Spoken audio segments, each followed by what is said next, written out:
Hello বন্ধুরা, তোমাদের আজকে আমি সবুজ লঙ্কার আচার করা দেখাবো। এই যে সবুজ লঙ্কা পেস্ট করে রাখা আছে, আদা পেস্ট করে রাখা আছে। এখানে মশলা হচ্ছে কালো জিরে, হলুদ, ধনে গুঁড়ো, লঙ্কা গুঁড়ো লাল, সর্ষে গুঁড়ো, জিরে গুঁড়ো, এটা হচ্ছে হিং, এটা হচ্ছে মেথি মৌরি, আর এটা হচ্ছে নুন। এবারে আনছি আম দিয়ে সবুজ লঙ্কার আচার। আগের দিন লাল লঙ্কা হয়েছিল, আজকে হচ্ছে সবুজ লঙ্কার আচার। এই যে সবুজ লঙ্কা দিয়ে দিলাম,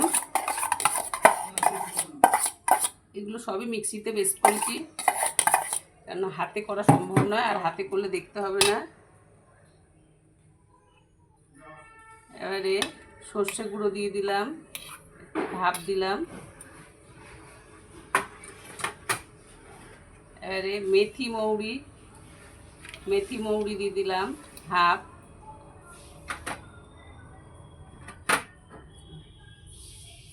হলুদ দিলাম হাফ,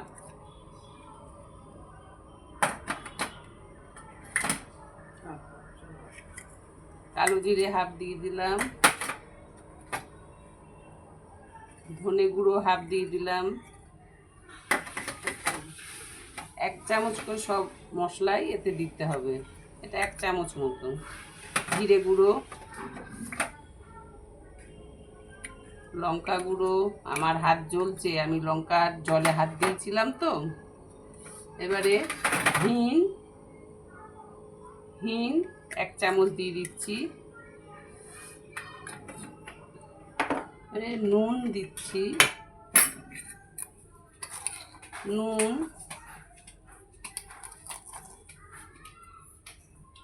একটু বেশি দিতে হবে, কেন নুনে না জ্বললে হয় না। এই আদাটা দিয়ে দিচ্ছি, পুরোটাই যা আছে আদাটা পুরো দিয়ে দিলাম। এবারে এটাকে মিক্স করব। চিনি দেব 2 চামচ, এটা হচ্ছে চিনি দিলাম 2 চামচ, এই 2 চামচ চিনি দিলাম। এবারে এটা মিক্সড করে রোদে দেব।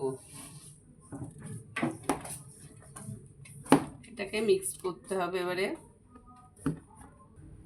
বন্ধুরা, আমার হয়ে গেছে বানানো মেশানো। দেখো, আমার পাত্রটা ছোট ছিল বলে একটা বড় পাত্রে ঢেলে ভালো করে মিশিয়ে নিয়েছি। এবারে এটাকে রোদে দেব, 2 দিন রোদে দেব। তারপরে সর্ষের তেল একটু গরম করব, গরম করে ঠান্ডা করে এটার মধ্যে মেশাবো, মিশিয়ে আরও 2-3 দিন রোদে দেব। তারপর থেকে খাওয়া যাবে আচারটা। তাহলে বন্ধুরা, রেডি আচার। তোমরা যারা করতে পারো না, আমার বাড়িতে চলে এসো, খেয়ে যাবে এবং নিয়েও যেতে পারো।